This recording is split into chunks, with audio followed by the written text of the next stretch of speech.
28 empleyado ng isang cybersex den sa Olongapo City ang inaresto ng mga otoridad kagabi. Ang modus po ng sindikato i-blackmail ang mga customer na makaka-chat. Narito ang report ni Mav Gonzalez.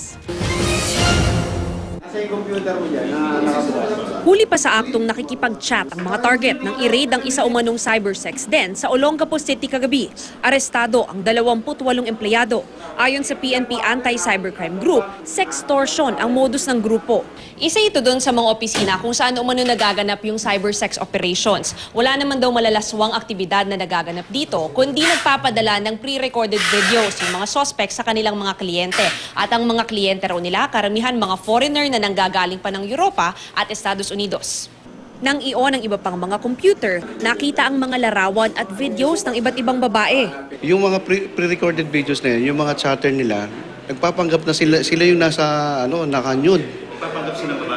Nagpapanggap sila babae, nakahubad, tapos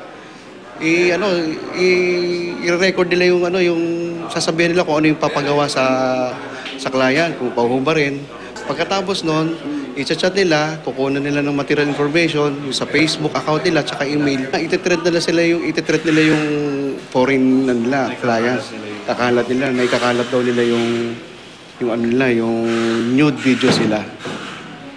Tapos hihingian nila ng pera. Wala namang kaalam-alam ang may-ari ng gusali na may illegal na aktibidad na palang nagaganap. Gagawa ron ng games na binibenta nila. Abay, pasasara ko to. Paalisin ko sila immediately.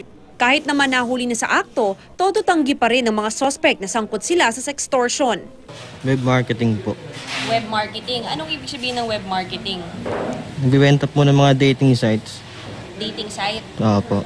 Bakit sabi nila, kuya, meron daw cyber sex operation dito? Wala pong cybersex po dito. Chat lang po.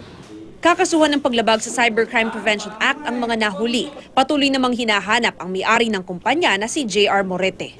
Ito ang unang balita sa Olongapo City. Mav Gonzalez reporting.